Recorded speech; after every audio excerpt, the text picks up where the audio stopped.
Each week, nearly a dozen movies are released theatrically. 40 films a month, more than 400 a year. That's a plethora of cinema.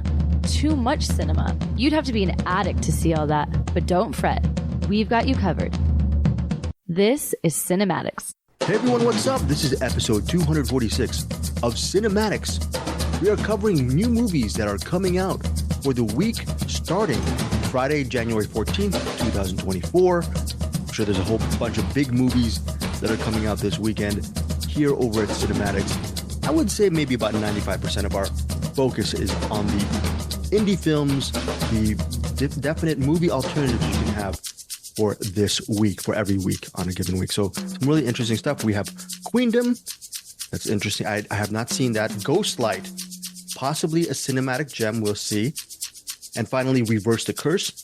Those are the three movies we're reviewing this week, plus a whole bunch of recommendations from Bruce and Eric. And yeah, that's it. Eric, Holmes, how's last week been for you regarding movie interviews and movies in general?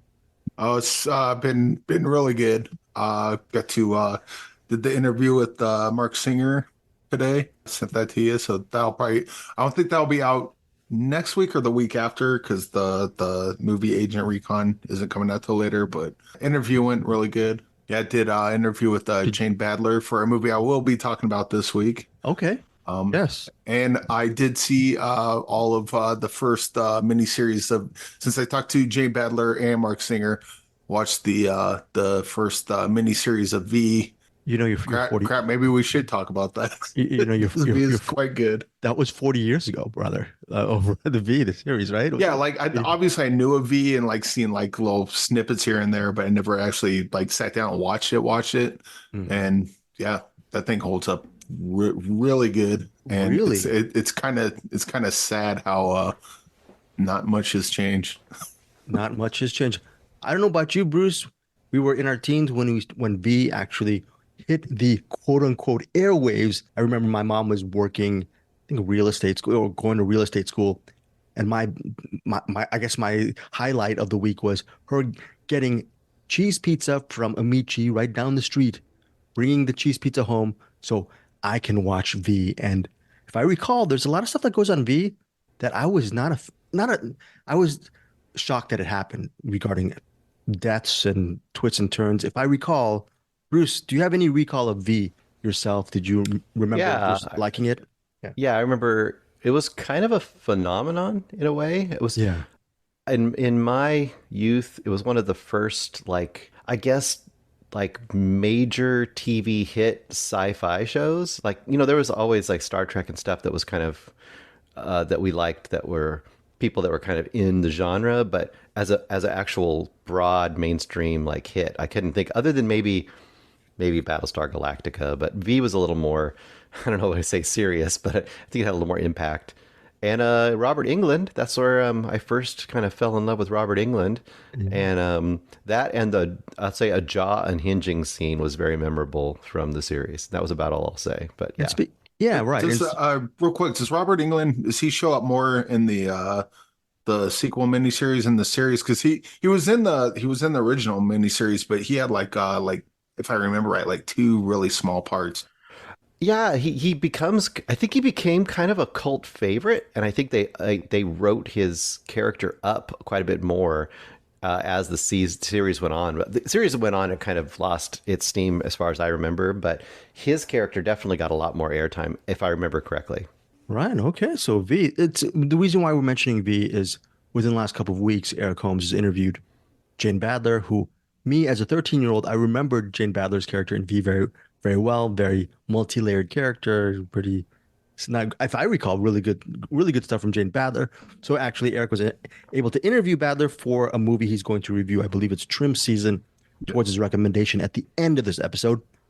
Coincidentally, within several days after that, he interviewed V actor Mark Singer and the Beastmaster actor Mark Singer as well for a movie called Agent Recon. Oh, and he actually showed, I did watch that interview you did with Mark Singer. He showed the Beastmaster's insignia or symbol on his palm, and he showed it to Mark Singer, who I think he was pleased by that. That was a really nice thing for for Eric Holmes to do Yeah, it. he kind of strikes me as one of those, like you had the Harrison Ford, like if you bring up Star Wars, like, oh, can we talk about something else?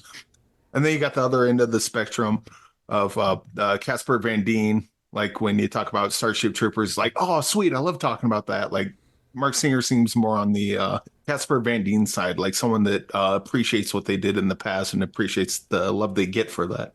Yeah. So And that's always good to see. yeah, so we will Eric and I will actually talk about Agent Recon next week as part of our movie reviews for the week of June 21st, because I believe, yeah, it comes out next week on June 21st. And Eric, for the Cinematics podcast feed, has interviews with Mark Singer, filmmaker Derek King, and I believe he has one more interview slated, hopefully scheduled on Monday. So all of these interviews will be part of our Cinematics podcast feed, which we will put up early to mid next week. Okay, so that's that for Agent Recon and V. Bruce, did you get to go to the festival over the weekend, or were you too busy as far as? I ended up having to work too much this last weekend, so I didn't get to go, unfortunately, which makes me sad. I know we're going to be able to see at least one of the movies that was there, so that's good. But yeah, I didn't get to go.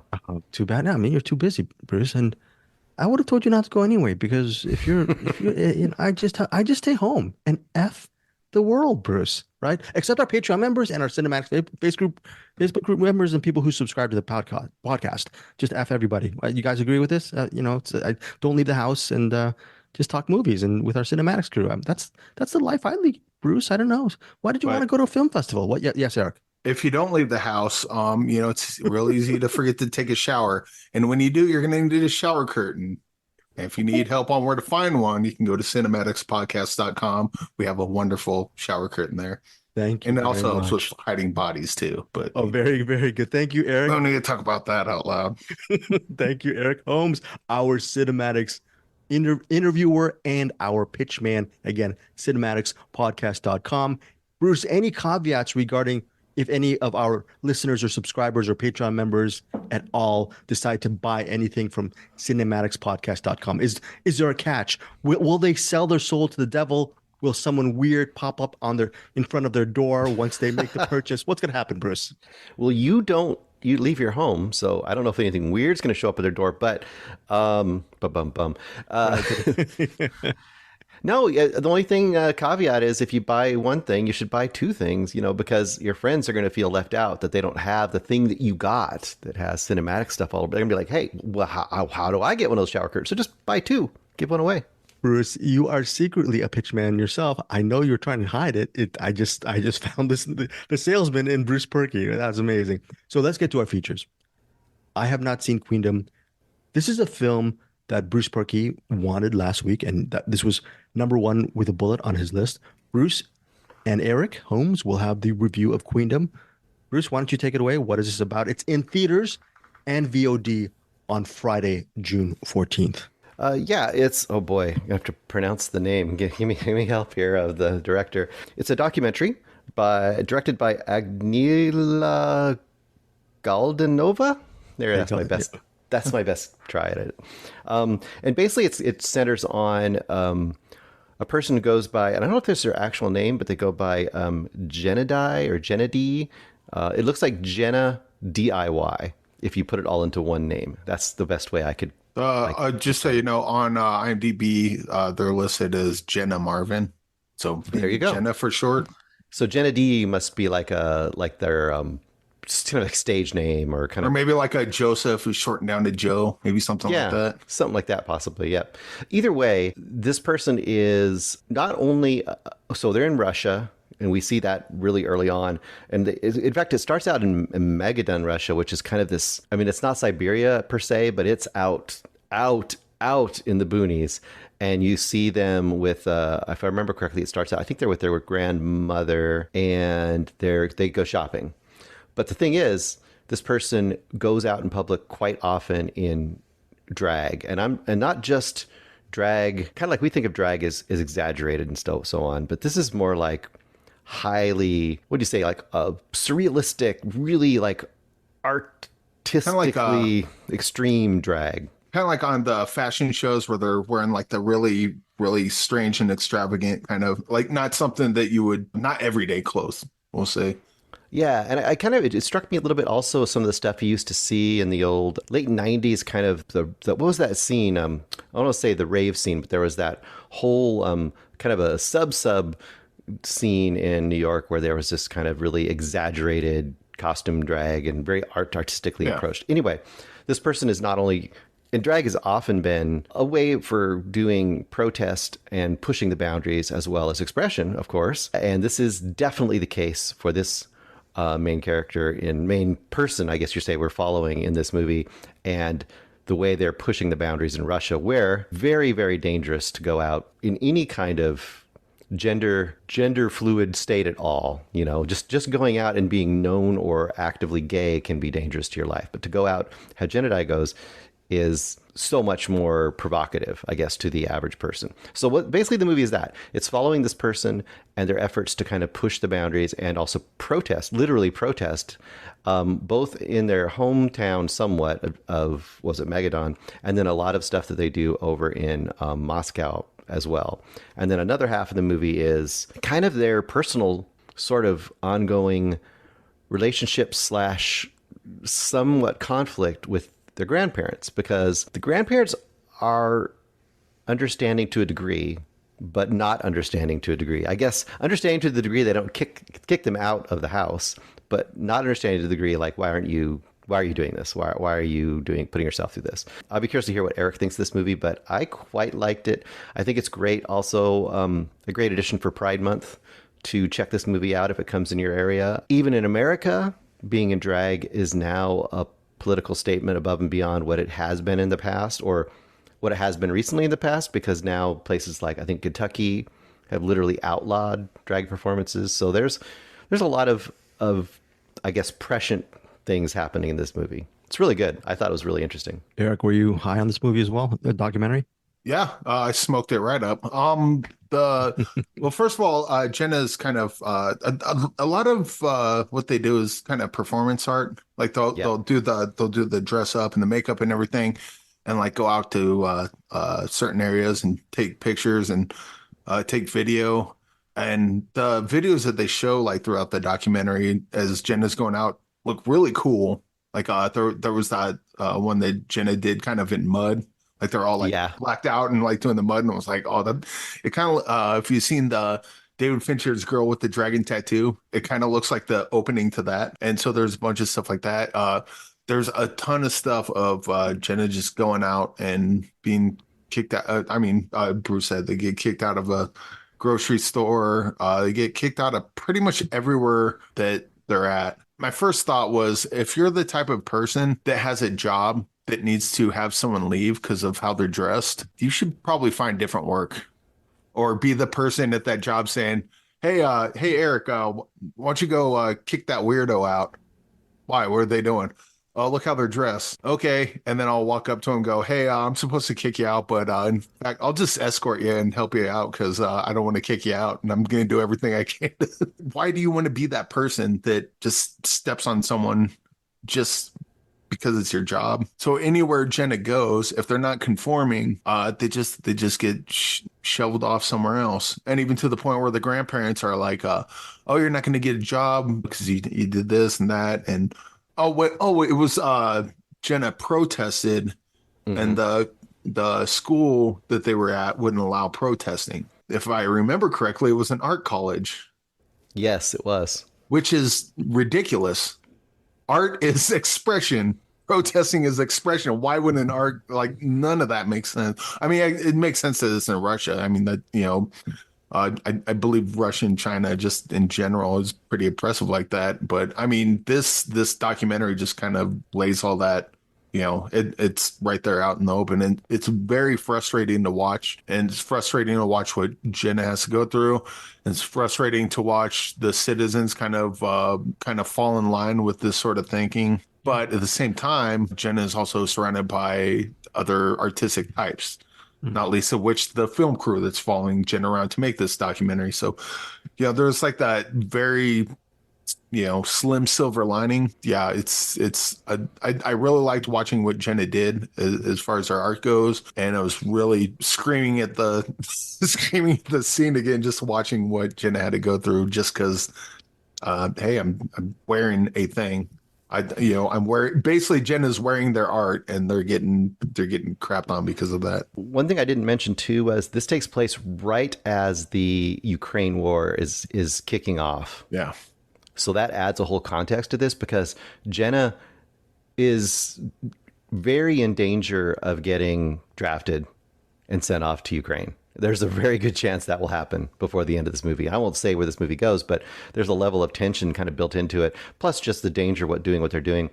I'm kind of curious, Eric, what you thought, because at first I was kind of a little disappointed because all the protest and seeing them get prepared and going out in public and the way the public reacted and the way that it was, dealt with was, I think, thought was more fascinating than the family stuff. But as I look back on it, I really appreciate the family stuff because it kind of gave us a counterpoint of kind of this iconic distanced character that they play versus the actual person. And just like the fact that even in their own personal lives where the people generally accept them, there's always a constant battle of full acceptance. And I thought that was really, really nice to have in here to kind of give you a strong personal side along with this kind of artistic political side. And I think it made it a really well-rounded documentary. And then I do want to hop on that thing that you said about the draft. Hey, you cannot live your life. We're constantly going to throw roadblocks up against you. We're not going to allow you into anything. We're just totally going to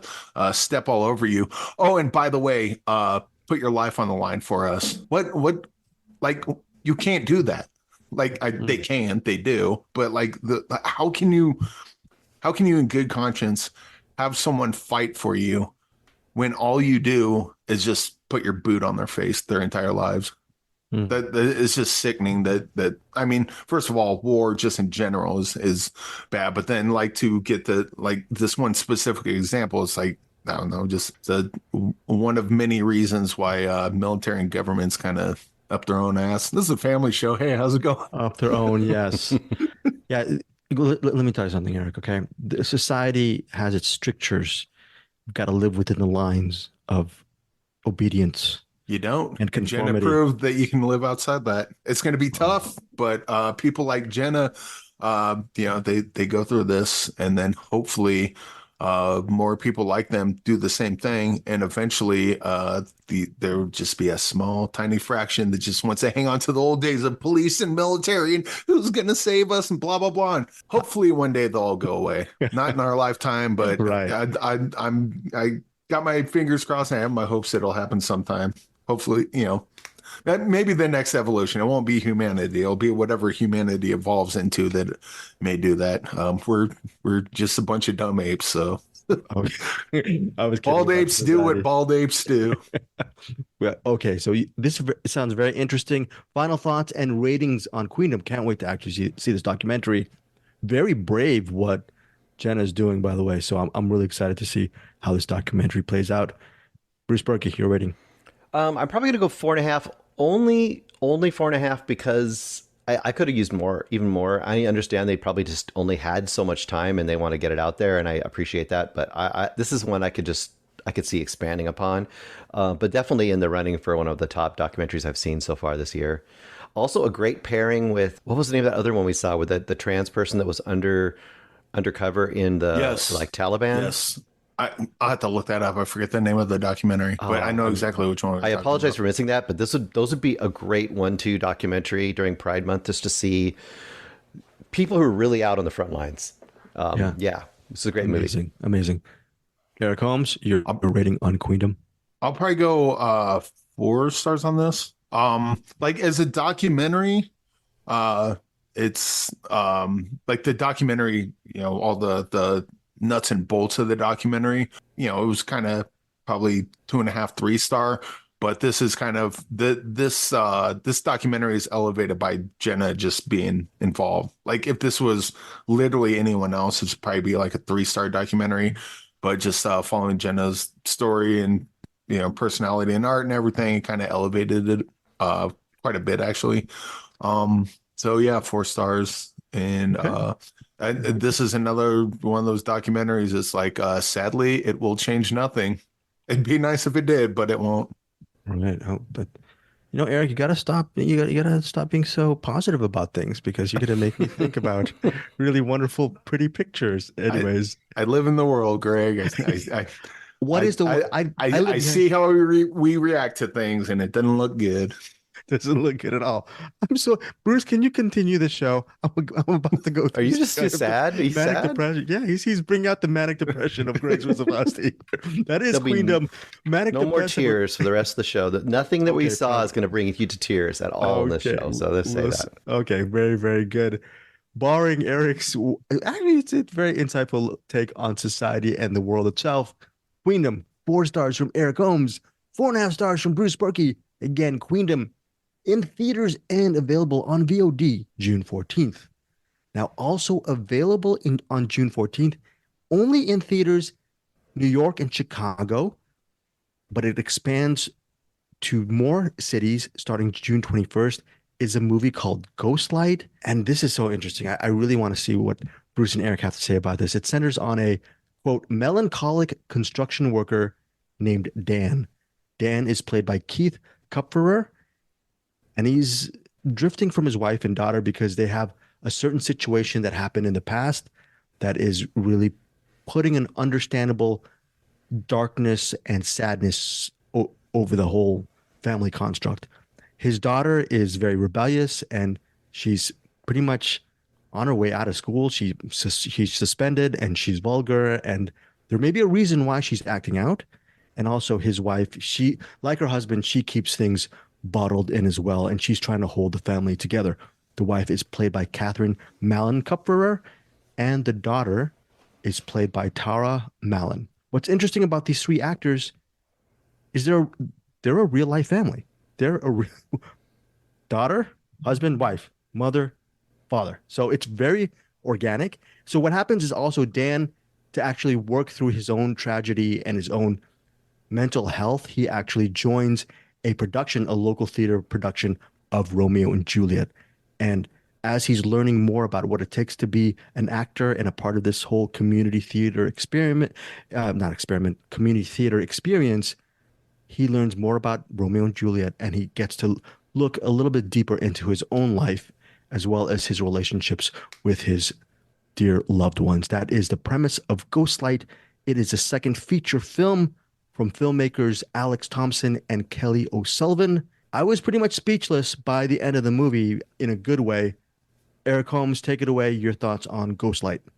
Yeah, this one's really good. I didn't know that the mom, dad, and the daughter were real life mom, dad, and daughter. And Yeah. so, but now that you say that, I'm like, yeah, that tracks. Yeah, definitely tracks. They did a good job of playing themselves. And I was like, Well, no, I like, yeah, no, definitely I got the same thing. Yeah, they definitely have that dynamic there, and now it totally makes sense. So I thought I missed something because early on I was annoyed by all of them, which, just because of the way they interact with each other and the way they don't communicate and blow up, and the daughter's like just constantly going into a rage, and it got really annoying watching kind of their dynamic, and I didn't quite understand it until the movie told me, and then I'm like, oh yeah, okay.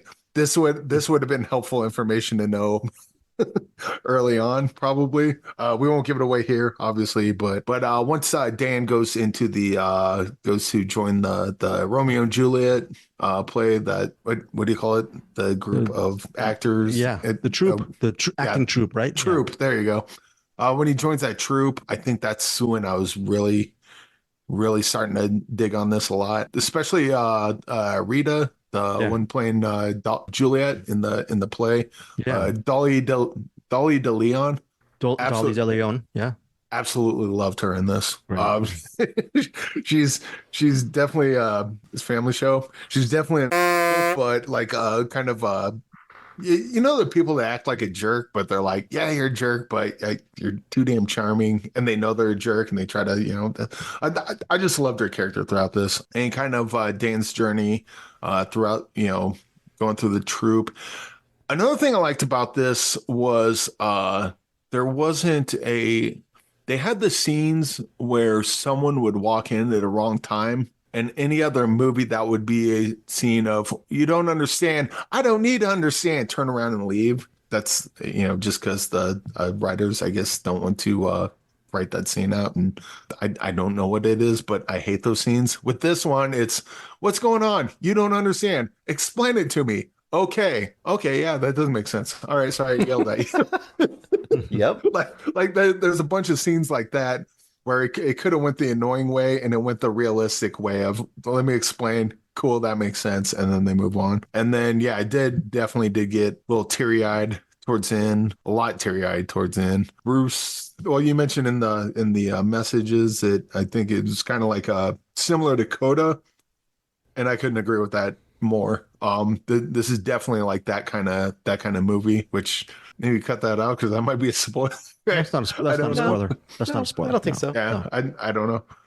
But yeah, this is real. It started off like just grating and annoying the crap out of me, and then by the end, I just fell in love with everyone and was bawling my eyes out. So Yeah. it's good stuff. Yeah, everyone's good in this movie. This is just, it's hard to find a flaw in Ghostlight. Bruce, what about you?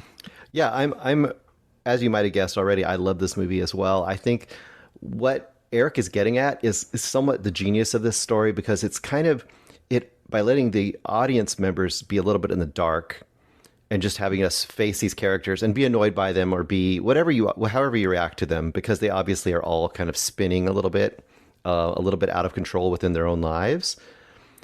It kind of lets you sit back and go like, oh, this happens to me every day in life, right? You encounter people all the time, seeing them act one way or another, and you don't know why. You don't know the context. And this movie essentially is saying like, well, what if you knew the context of this particular family in this particular moment? Also, what I was struck by was kind of like Coda or like Driveways. This is one of those movies where you can easily describe the plot to somebody.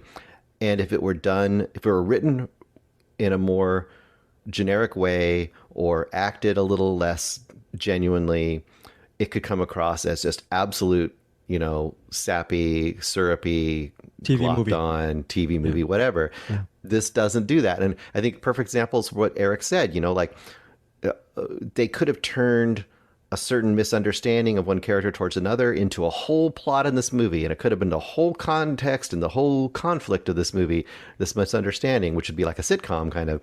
But no, these are real characters living real lives. That's how it feels. And I think the one thing I really highly want to express to people about this movie, if they're going to be maybe feel like this isn't for them, it sounds like when we talk about it that this is a super heavy movie. And it's got heavy things in it, but it doesn't feel like homework. It doesn't feel oppressive when you're watching it. At least it didn't to me. Because I feel like there's enough brightness and there's enough just interesting characters that you're drawn into in this movie that it didn't feel overly heavy to me. I would like to hear what you guys think, because Rita elevates the whole thing. Right. Rita lightens the whole thing. Yeah. Well, that whole troupe, that whole acting troupe, and all those interactions are just great. I want to kind of the whole idea. So the part that I said, the information that I would have liked earlier, and now that you say what you just said, that like I think of Rita when we first see Rita. Yep. And you just like, she just comes off as like a curmudgeon. Curmudgeon, good. Yeah. See, it's a family show, Greg. Good, very good. What do you think I was going to say? Come on now.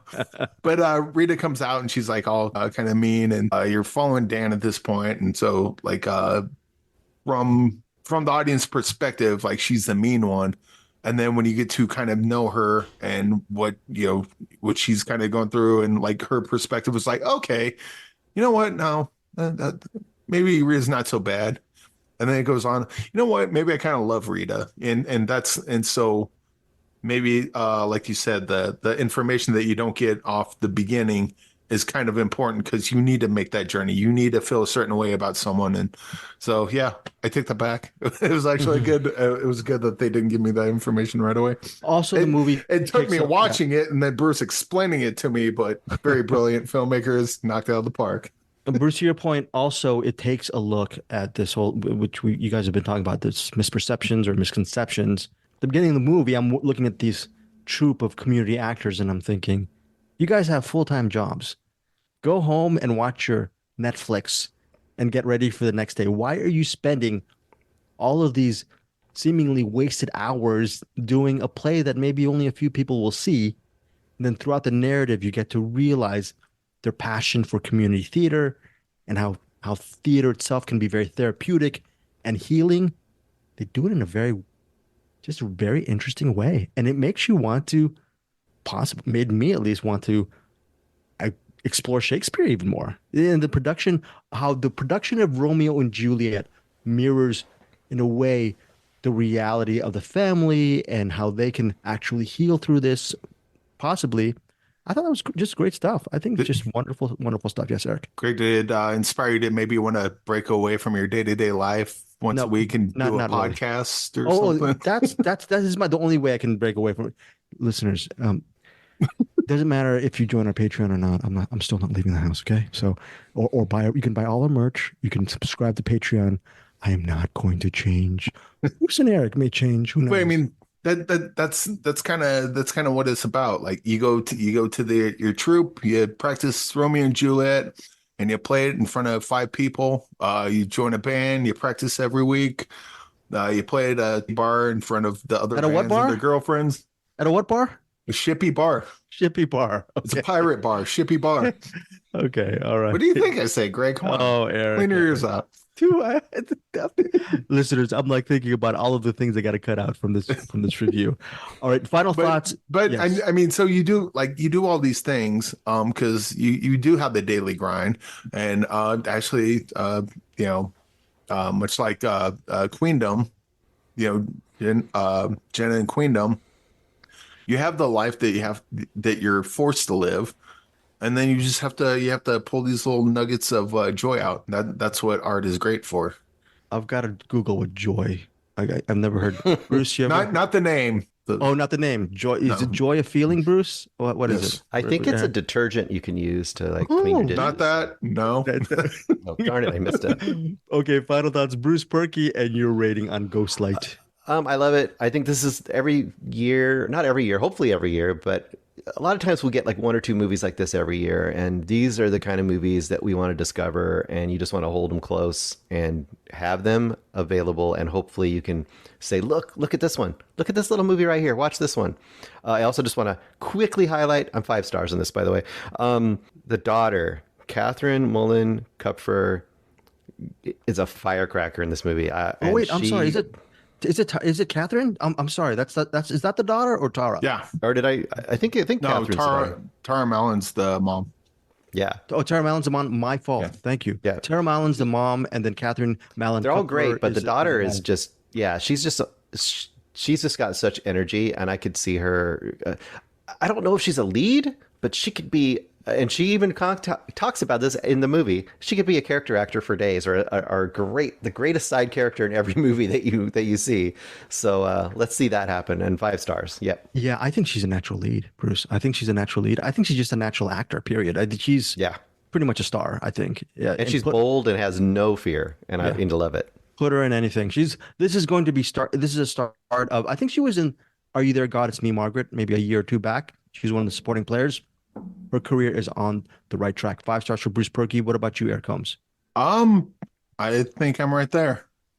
Like I said, I was like, it was incredibly grating at the beginning, but the more I think about it, the more Bruce explains it to me. I mean, that was the point of it. I would think that I would suspect that there are some people that watch this and think they don't know what the big deal it is. It's just schmaltzy or whatever, or maybe. The thing is, I don't think this is saccharine. But maybe I don't know. Maybe people get that from it. But pull your pants up. Just watch the thing. And I wonder if some people, when they watch movies, they're just afraid to cry, or like if it makes them emotional, they just kind of push back on it. And it's like, do you cry in this movie? You cry, Eric? Oh yeah, definitely. Cool. Bruce, you cry? But absolutely, Yeah. absolutely. I do think there are people that are just going to outright reject this movie, and if you do, fair enough. But I would say don't push it away. Bring it in. Oh, okay. Ghostlight is the kind of movie that some people will really love, like Eric and Bruce, and others like me might have to push it away. It is a little bit too schmaltzy. It is a little bit saccharine, And because Eric swore twice during his Ghostlight review, I'm gonna give I this swear movie. once. You swore twice. You swore twice. So I gotta edit it. Sorry, Ghostlight, the filmmakers and actors. I'm gonna give you guys a 1-star banger. Just kidding. 5 stars. One of my favorites of the year. I love Ghostlight. 5 all around for me, Eric, and Bruce. You've got to see Ghostlight. Only in theaters though in New York and Chicago, but it expands to more cities June 21st. Actually, more importantly, see this in the theaters. It'll be a great family dramas are really hard to pull off. Bruce mentioned stuff that is hackneyed and cliched. I love cliche dramas. I don't mind TV movie dramas, but this is an elevated experience. This is like Manchester by the Sea meets the other, like meets Coda, sort of that Oh, inter. yeah. The, Well, the you know what? Manchester by the Sea, that's pretty You're not. dark. That's, it I see what you're getting at, but I'm saying someone yeah. that doesn't know, they're gonna Oh, come in thinking this is just gonna be a complete bummer, which it is not. there are some light moments in Manchester by the Sea. You know, the scene in the police station. Oh yeah. Okay, I'm kidding. So good. Yeah, right. Bruce is looking around. Anyways, Ghostlight 5. I just want to make very clear: do not go into Ghostlight expecting Manchester by the Sea. Yeah, it's a little bit darker than Manchester by the Sea. I'm kidding, folks. I'm kidding, folks. Ghostlight is a wonderful movie, and like I think it caps off what Eric and Bruce were trying to say. What we're saying is it has a tragic moments, but there is a lot of light in. That's why it's called Ghost Light, right? Ghostlight. 5 stars from all of us. Now, moving forward, Reverse the Curse. I have Eric and Bruce have invisible ratings. I think Bruce and Eric gave this 5 stars, even though they haven't watched it. Bruce, are you giving David Duchovny's second directing feature 5 stars? Eric, what do you think?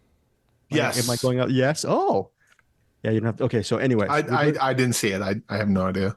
right. Reverse the Curse. Any of you guys, Boston Red Sox, New York Yankees baseball fans? Bruce, Eric, any of you guys? Those are baseball teams. Those are baseball teams. So no.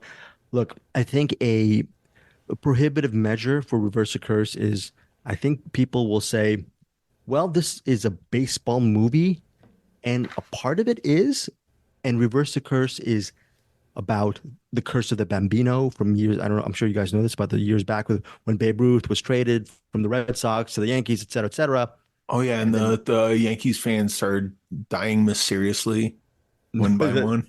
No, and what happened is again the Yankees became a dynasty thanks to the Babe, right? The house that Ruth built and all that stuff. And was that the house that Ruth built Fenway or in the Yankees? But anyways, the house that Ruth built, I think, was the Yankees. But the Yankees had they've had a lifelong dynasty while the Red Sox, ever since trading the Bambino, Babe Ruth, for a while they had years of just misery and choking in the playoffs, et cetera, et cetera. That is sort of the umbrella of this.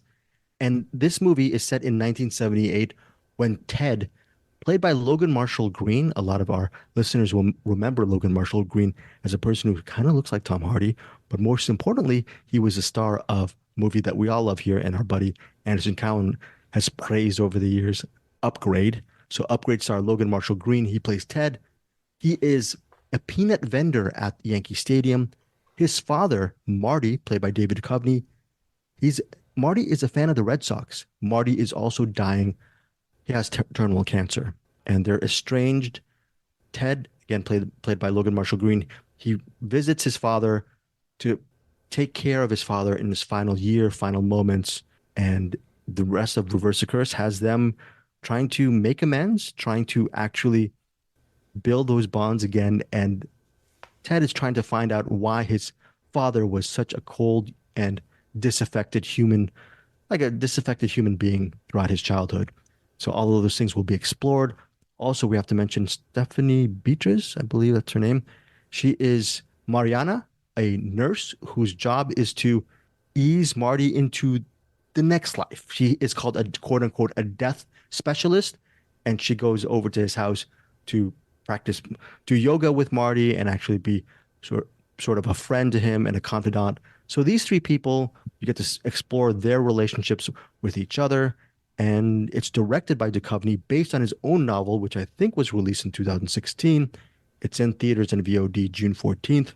Bruce was mentioning stuff about things being cliched or hackneyed, and there are moments in Reverse the Curse which you might, it gets a little bit clunky and sentimental at times, but there's enough comedic moments and gems. Marty, again, that Red Sox huge fan, that Red Sox enthusiast, has a very interesting outlook on life. And Ted, played by Logan Marshall Green, he he's interesting as well. He's doing his sort of very neurotic shtick, and I enjoy the comedy, the lightness of Reverse the Curse, and I also enjoyed some of the some people will call it the sentimental moments. There's a great monologue in a section of the movie where Marty expresses his own just feelings about life and love, and I thought that one hit me pretty good. By the way, going back to Ghostlight, I did not cry, because I'm not a human being, folks. I'm not. I did not cry in Ghostlight. I still loved it. Gave it 5 stars. Reverse the Curse, I did not cry, but I really loved the human elements behind this whole story, and I thought it was a really well done film. I suggest this movie if you love Duchovny as a performer and as an artist. This is a solid drama, which I think I'm going to watch again, especially for certain moments. Theaters and VOD, June 14th. My rating for Reverse the Curse is 4 stars. And yeah, tell me what you guys think of Reverse the Curse. If any of these the moments that when it gets really supposedly schmaltzy and sentimental, I think they land very, very well. So that's why I'm giving this movie above that like solid 3.5 star rating. I think some of the home run moments they really do hit it out of the park, and the performances are very good as well. All right, so that is it. Reverse the Curse.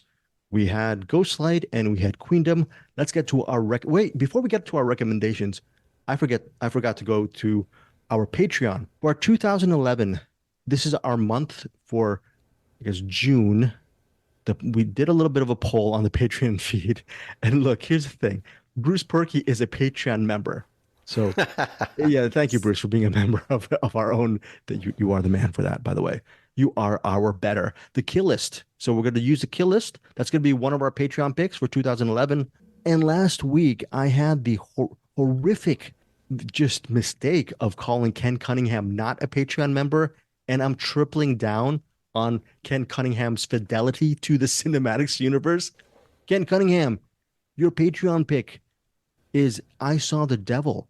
So I Saw the Devil and The Kill List will be our movies for 2011. That is our bonus episode for this month. Yes, Eric Holmes. I think when you said you were tripling down, you were saying Ken Cunningham, famously not a patron. Yeah, he's still saying the same thing. I thought that's where you're going with my bad. So, yes. Ken Cunningham, I apologize for that. Ken is a Patreon member, and I think he's been a member for quite a while. Thank you for that. Again, Ken's pick, I Saw the Devil. Bruce's pick, who's been a Patreon member for quite a while as well. Bruce, thank you so much for reinvesting into the kitty of a CinemAddicts family show, The Kill List, and I Saw the Devil for our Patreon. And then we're going to announce the assigned pick for next week. And Kenneth Cunningham, you're up again for the assigned pick, okay? So we'll get to that in a second. Let's get to our recommends. Eric Holmes, you mentioned Jane Badler at the beginning of the show. She's in a movie called Trim Season. What is it about? Is it out on VOD right now? Should people watch it? Yeah. So this one, basically, a bunch of kids like get a job. It's kind of, well, you find out that they're basically just going to get, go to a weed field and like collect weed, and they get a job doing that. And they all meet up at this area. This van pulls up, this hippie guy comes out, says, "Hey, all right, you guys ready? Yeah, cool. We're gonna go pick weed. This is gonna be awesome." They all hop in the van. They go to this cabin, and Jane Badler, she's like this woman that kind of is I don't want to say like the cartel leader, but she's like the person that hires everyone to collect all this weed. Mm-hmm. And then the guy that drove them there in the van, he's taken off, and one of the girls there is like, "Hey, where are you leaving?" He's like, "Nah, don't worry, I'll be back in a week." She's like, "I don't like this like at all." He's like, "Nah, it'll be fine." He leaves. I think I'll just leave it there. You can imagine that things don't go well as soon as that van leaves. Like the weed that they're getting isn't really weed. This kind of has some sort of reefer madness moments to it. Imagine like a reefer madness. Well, reefer madness was taken seriously, but imagine someone remaking reefer madness, and then but what if, like, we'll take it seriously, but what if the weed was, what made you go insane and blah, blah, blah, and then just made a horror movie out of it? Again, I guess that's what Reefer Madness was, but it's kind of like a updated version of that. But like they know that weed doesn't really do that. This is just the magical thing that. But yeah, this is a really trippy movie. Definitely horror, but kind of psychological horror a lot of the times. Is it gory? Yeah, in parts. But it's mostly just kind of weird and trippy. So I would say, this is a family show, so eat lots of sugar, smoke lots of sugar, snort a bunch of sugar if you need to, and then check this out. I think that's where you're going to get the most out of this. But it was a fun movie and very strange, and very trippy. Trim season. Check it out. What is your rating? This might actually be a 3-star banger. I kind of want to go, on one hand, I kind of want to go 4 stars, but this seems like a 3-star banger because I think there's certain people that are going to hate this. And then there's going to be other people. You know what? No, I'll just go 4 stars. 4 stars from Eric Holmes for Trim Season. Very good on that. On Rotten Tomatoes, Trim Season has, I think, 14 reviews, 86% from the critics. Nice. And then fewer than 50 ratings. It's not such a bad rating. 50 it's probably still rotten, but the Rotten Tomato score from the audience is 57%. Who knows? Maybe it will go up from CinemAddicts. You know what? That I can see that. Okay. Like I don't agree. Like my rating wouldn't be 50 whatever percent, but like I can see just how Rotten Tomatoes work. I can see people really digging on this one. I can see people just not liking it at all. Okay. We also have to mention.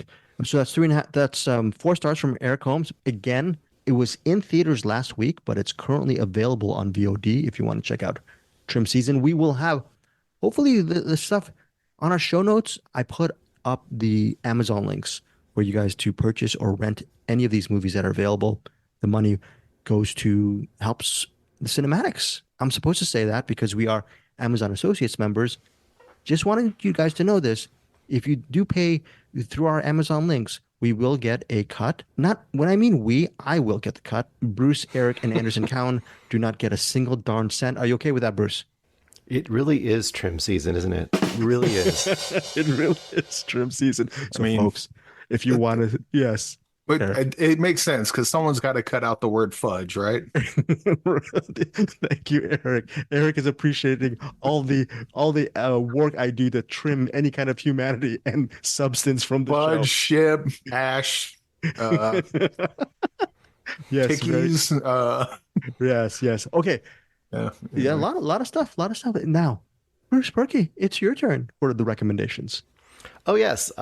I watched, along with many people on CinemAddicts this week, and I guess a lot of people in the world, a new, is it Xavier or Javier Gens movie? Yeah. Yes, who you might know from Frontiers, but you might also know from Mayhem, which we saw earlier this year, and hardly anyone else did, and other people should, because it's a really good action movie. This movie is pretty silly, but in a lot of great ways. First of all, shark movies. Bruce, okay, now I'm going to put you on the spot here, because all three of us love Mayhem so much. Yeah. I've just been swirling around my head that I think with critics or reviewers, they always try to be unbiased, but I think the bottom line is we're all humans. We all have our bias. The fact that we all love Mayhem, and Xavier Gens, you liked Frontiers before. Did you go in with a little bit more goodwill into this review? I guess so. I mean, I guess partly because I feel like as a director, at least in general, I wouldn't say everything he's made, but he just has a pretty energetic and fun approach to genre stuff.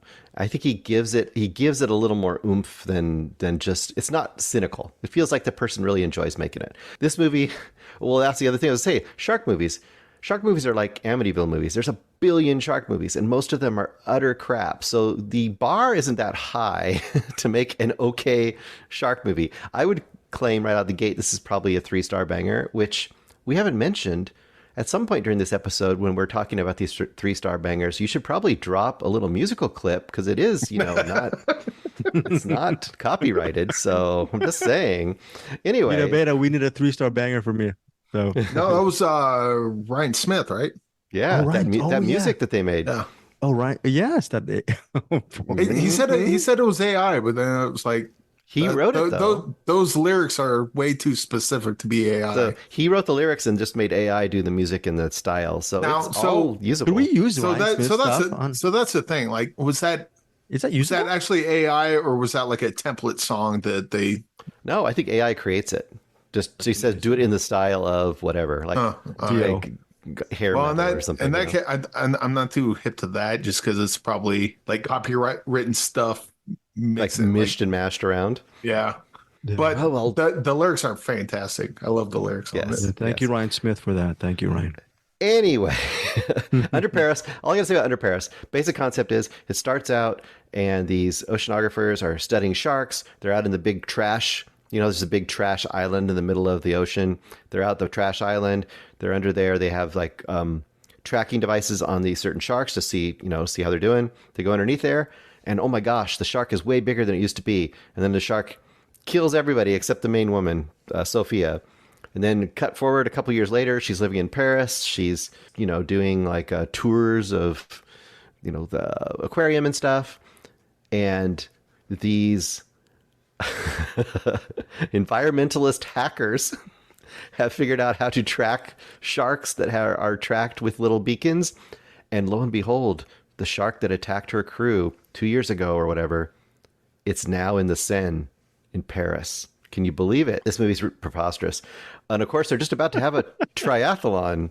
And that mayor's not going to let that triathlon stop, even if there's man-eating shark or sharks in the Seine. Really familiar.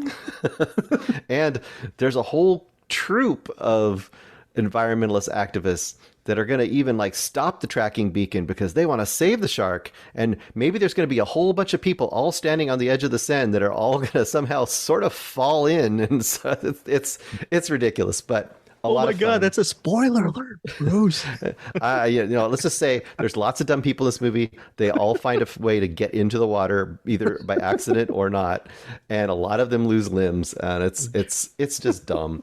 But it's a lot of fun, and it has a surprising, let's say, the final act of this is way more fun than it had any right to be. And I won't say how it ends, but it ends in kind of one of the most awesome ways that I could have imagined it ending, and not a way that I expected at all. So a surprise in this movie was something I did not expect. That sounds sorry, Eric, go ahead. Oh, I was gonna say I watched 20 minutes of this before we started recording. I'll likely watch the rest of it by the time we're done.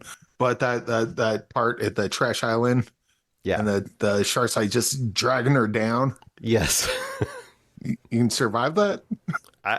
Who knows? There's a lot of stuff in here that you just don't. That bit right there kind of set the tone for me. I'm like, cool, this is where we're at. I'm in. Don't think too hard about this movie. This is definitely a turn your mind off. This is just it's okay. This is where we're going now. Sure, okay. So this is just another good movie from Xavier, basically. Yeah, and or co-starring Nassim Lees, however you say his name. Yes, yeah. He doesn't get to show off his fighting skills much. Well, he might fight a couple sharks, I don't remember, but it's like he gets to look handsome and he gets to be in a wetsuit a bunch. So, hey, that's something. All right. So that is Under Paris, currently streaming on Netflix. Surprisingly, you liked it, Bruce, and it's a 3-star banger, possibly even a 4-star. Not from you. I'm just saying that some people might like it a little bit above your average shark movie because of the third act, right? This is when you see a movie like this on a streaming service like Netflix, you hope it'll be this movie. That's what this movie is. You know what I mean? Like, you don't expect it to be great. You're like, okay, let's watch this dumb shark movie. And you look at it and you're like, oh, wow, this movie was actually pretty fun and better than I expected it to be. And I really definitely would like to hear what Eric says about the ending because it's so dumb. But I can't wait. It's so good. Wow. We should just quit doing these weekly cinematics episodes and just do find your film find your film disguised as cinematics or vice versa, and just for the next 2 weeks watch Xavier Gen's movies. So and say whether they're Frontiers Frontiers. Do a rewatch, Bruce. He also directed the first episode of Gangs of London, which is fantastic, by the way. That series. Yeah, he's carving out a real niche. I think that I'm noticing. I mean, yeah, it's cool. It's good. I'm so glad because, by the way, Bruce Purkey decided to see Under Paris. I think the way it was phrased in our cinematics Facebook group. By the way, please join our Facebook group. It's some really great people in there. It seemed like a lark. Like you just wanted to see it just to see what was going on, and it ended up being kind of cool. So love it, Bruce. Love your gamble on this shark movie Under Paris, and we'll see. Maybe Eric Holmes will give it a decent review next week on the Rewind.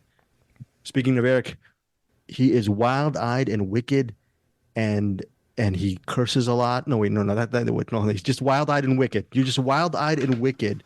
You're wild-eyed ampersand wicked. What is this? Is this a movie?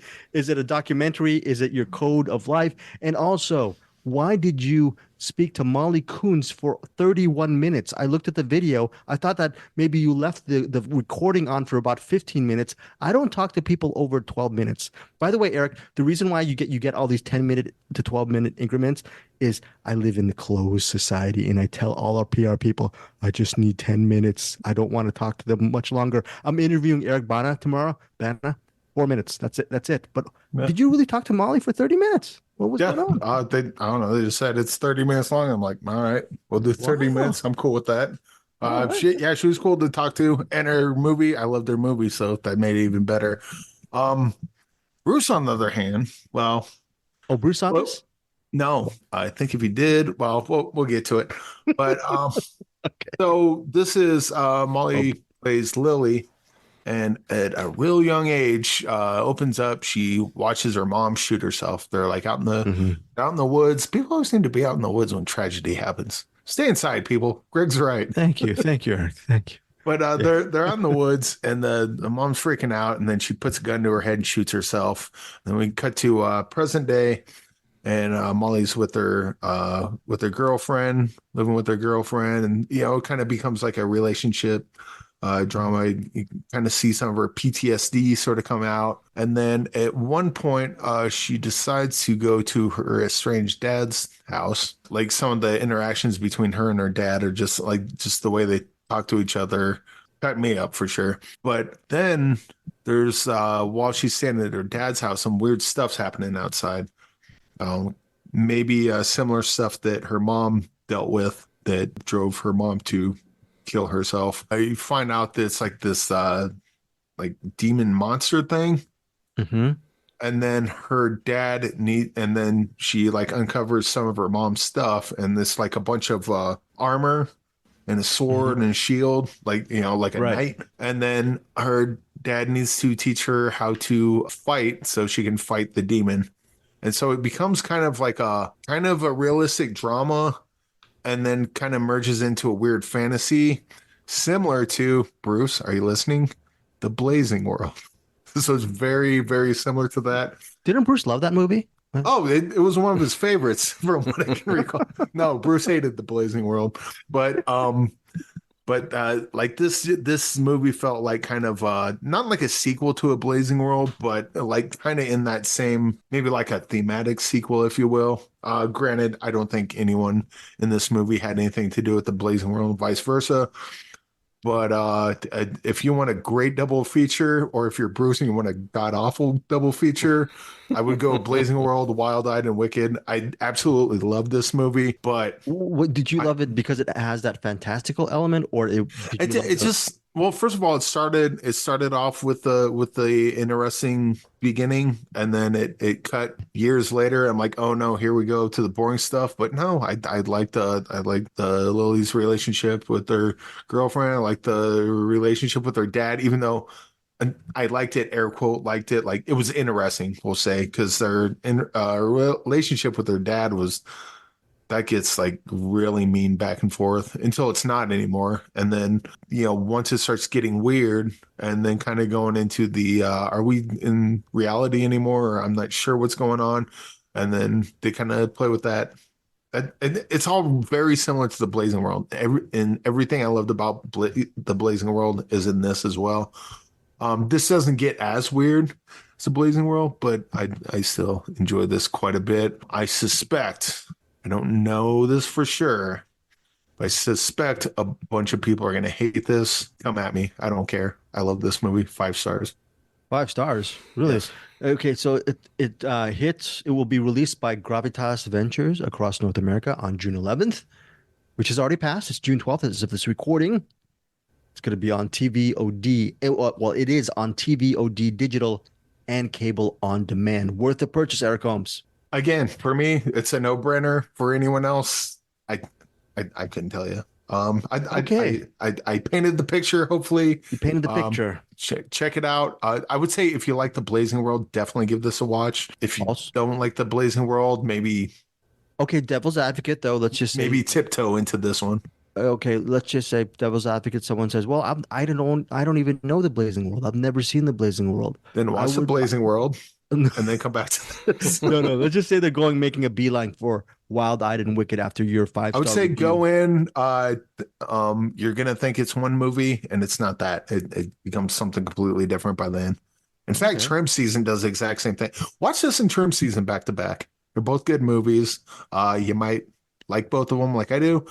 You might hate both of them, like I don't, or who knows? Maybe like what one made it and hate the other. what made it the 5-star for you? What brought it to that level of class? It was just I love the Blazing World so much. It reminded me so much of that, and it was everything about that. It's just I got locked into the characters, locked into the world, and the premise is silly, but I bought into that, and it was just one of those the longer the movie went on and the sillier it got, I was just like, I love this. I just love it.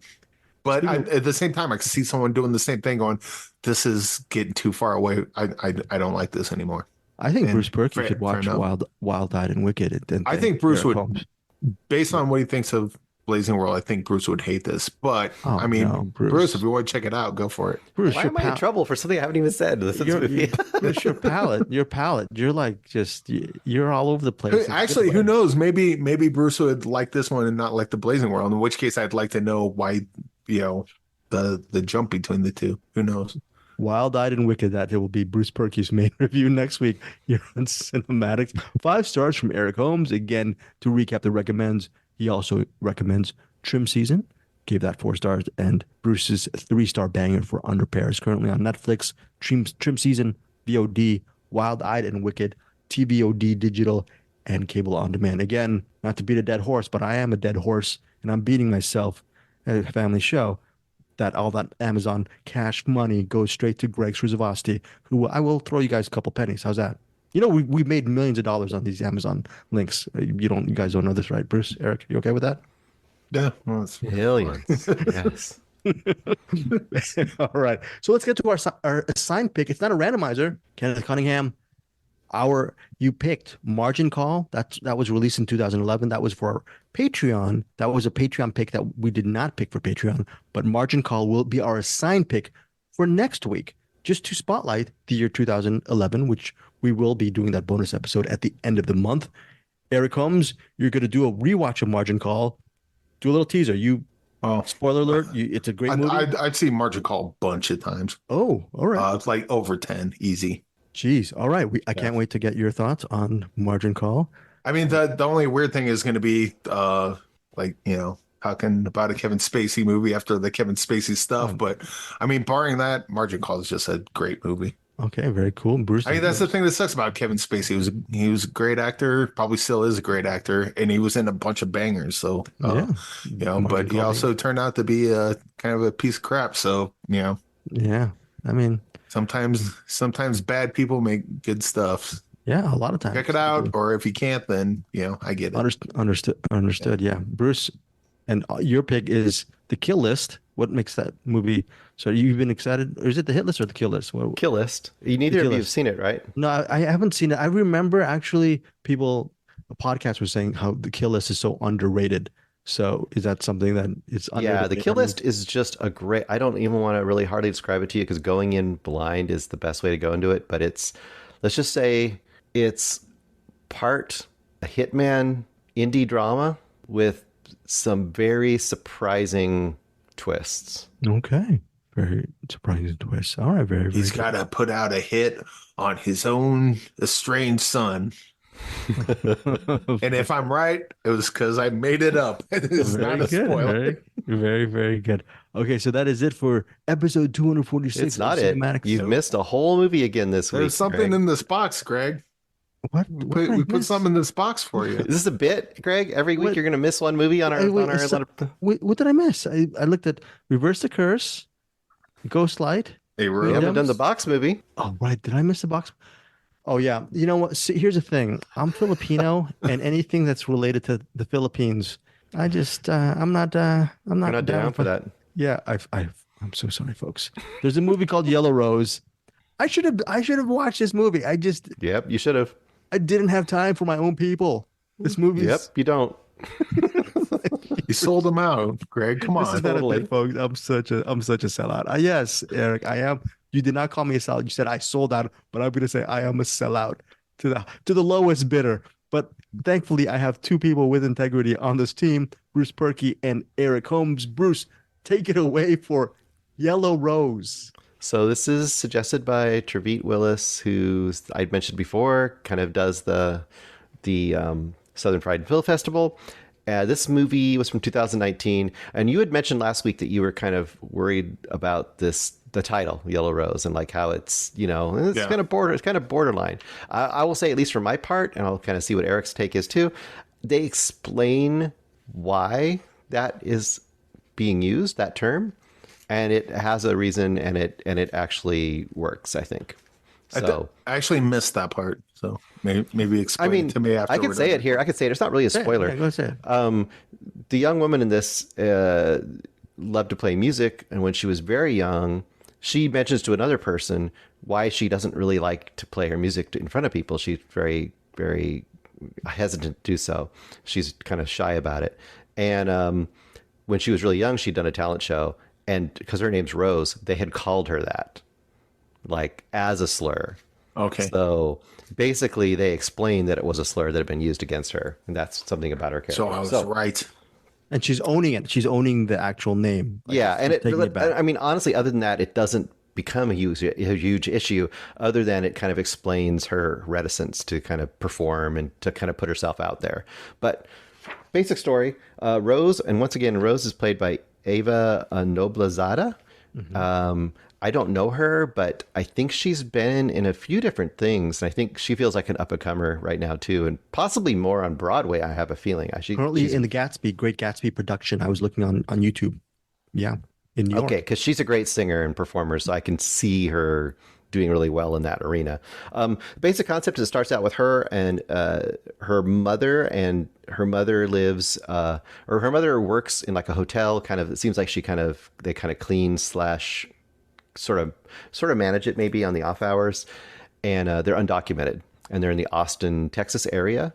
And this is 2019. If you all remember how ICE, not that they're much better now, but they were especially going hard in the middle late teens, and they were just rounding up people right and left and putting them into detention centers. And what happens is Rose is very interested in music. She's very kind of shy about it, but she's been trying to write music on the side and all this. And she kind of meets this guy at a music shop, and he seems like a really nice, kind of nerdy guy, but he sort of shyly asks her out, and they kind of sneak out and go to not a honky tonk, but like a Austin, Texas music bar kind of place. She's not supposed to be there, but she has a fake ID. They go out and have a good night together, come back too late, and they actually come back, and surprisingly, since she was gone, there was a raid, and her mother got taken away by ICE, and luckily she avoided that because she wasn't there. And that's essentially the kickoff of the story. And what surprised me about this, and I'm once again very curious to hear what Eric says about this, this too is the kind of story like Ghostlight that I think could be done in a very stereotypical, very sappy way, and I could see this totally being like, young girl just, from outside of the society kind of wants to make it as a country star. And it's like, there is a level of that here, but that is not really the gist of the story. The main point of the story is she's essentially adrift after the first, 15 minutes of this movie, undocumented, young woman in Texas, and just trying to float her way through and survive in this world, and, possibly continue with her ideas of making music, or possibly just survive. And I think that it's a super grounded human story with very likable characters. If anything's unrealistic about it is that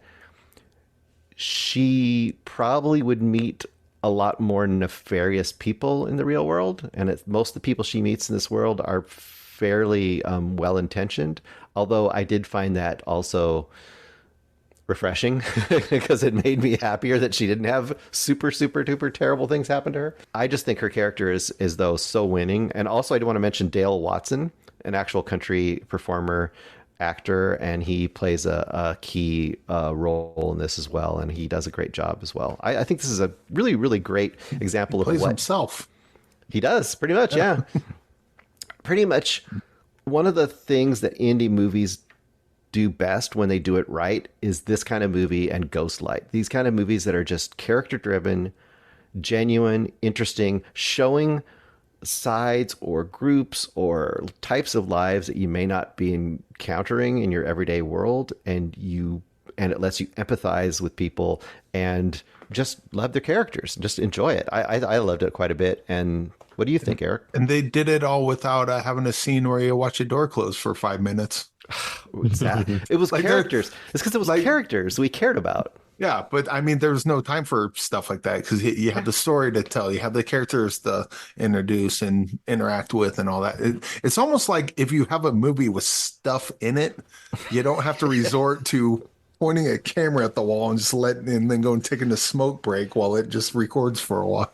Yeah, I don't think I ever thought about what the camera was looking at because I was cared about characters. I don't know about you, but I was not going, ooh, look at that shot. I was just like, oh, this character is doing something. I'm interested in what they're doing. Folks, that is Eric's that is a reference to Handling the Undead, a movie that Eric and Bruce reviewed last week. And quite honestly, Bad Luck Banging or Looney Porn, or specifically the first third of that. That's a classic film, by the way. I still love Bad Luck Banging or Looney Porn. Go ahead, Eric. What's your? But this movie reminded me a lot of Marisol. Now Marisol's a bummer. Like just from front to back.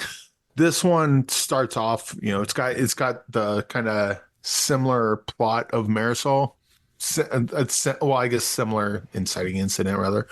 But this one also has a bit of Hearts Beat Loud in it too, because it's got the here's the bad thing that happens, but we're not gonna. We'll let you come up for air a couple times, and that'll be nice. Yeah, this is one I really like the characters. Kind of wasn't so hot on her uncle or uncle-in-law or whatever. Yeah, like that. They're definitely people that are kind of. Bruce, you're right. There's no nefarious people in there, but there's people in here that are like, come on, like yeah. Show a little backbone or a little compassion, that sort of thing. Neat thing about watching this now and even thinking about Marisol now, because I believe this came out in 2019. Mm-hmm. Yeah. So this would have been shortly after the Kids in Cages thing. Yep. Apparently that was Donald Trump, and that's all going to end once Joe Biden's in office, and he just doubled down on that, didn't he? So. You know what? This is an America problem. This is not a. I don't know what this goes back to Queendom, the ICE. Sorry, this is a family show, but if you work for ICE, you are not. I don't know. It's probably pretty low, but you know what they do is pretty low too. We're just gonna separate families, put them in a room, and treat them like animals for what? Because they came into America without permission. Kind of like what we did, and it's kind of disgusting. And this is just one other movie that represents that. So that part's sad, but in this movie, it's good to see that the characters kind of worked out what they could with what they had. But yeah, the underlying message of it, or the underlying thing of how all this happened to begin with, is pretty sad. And the fact that we think we can go to the ballot box and fix it, and turns out we can't. We're horrible people. Again, sorry to book in this with everything I was saying with Queendom, but here we are. Well, and I would just point out, like, what you point out, it's like, this is a pretty, in some ways, this is somewhat lighthearted. I mean, there's definitely some positivity to it, but when you stop and think about it, like certain basic things, like the relationship, what happens in a relationship with her mom, it doesn't sugarcoat that at all. Yeah. Like where that ends is where it ends. And I really appreciate things about that in this movie, that it does have characters that come into her life that help her, but they only help her so much. Like it really shows that she at the bottom of it all, she has to kind of do it herself. And I think that's kind of where this story is really aiming. And I really appreciated that as well. Cool. So final thoughts on Yellow Rose ratings. Eric Holmes, your rating on Yellow Rose. If I remember correctly, I gave Marisol like a 6.9. This is probably a little less than that, but it's still really good. Probably go 4.5 on this. There are a couple of things that like I think given the situation, there's stuff that's like you're sugarcoating a little bit, but overall I think the message is there and the characters are absolutely there. So yeah, 4.5. 4.5 for Eric. What about you, Bruce? Exactly the same, and the same reservations. There's a little sugarcoating there, but overall it doesn't sugarcoat much. And once again, Ava Noblezada is, boy, talk about a star in the making. If she was going to go into Broadway, great. She'd probably be a Broadway star for her whole life. But I could see her doing even more than that. She's pretty fantastic in this movie. Yeah, she was just doing that Great Gatsby production. I was looking on, I think, on one of the morning shows on YouTube, and she's just doing a big production. And kudos to her. She's Filipina. She is a Filipino immigrant here. Me being I should have probably watched this because That's Filipinos. Okay. We're white saviors. We got this. We support. I mean, look. Here's the thing. I remember the big bit that I've been doing in cinematics ever since. Even when Anderson was here, I would mention that on my Gmail, there was 99,000 emails that haven't been unopened. That was 4 years ago when that bit, or 4 or 5 years ago when that bit started with Anderson. My Gmail is now at 162,000 unopened emails. And I'm looking at Yellow Rose from Sony Pictures. I have about 9 unopened emails from October 2020. So we were doing it the podcast. I just completely missed it, guys. So I apologize for Greg. Open the one that asks if your co-host would like to interview Michael Jai White, and just respond yes, absolutely. I should actually look up how many Michael Jai White I've missed, and I apologize to you, Eric. Don't tell him. Don't tell him. Okay. What you did was wrong, but you can never tell him. I will never ever tell you. So real quick, I also want to point out I did not get to finish I got like halfway through this movie. I didn't get to finish it, but a movie starring Lena Dunham and Stephen Fry called Treasure. That comes out this week. I'll cover that next week.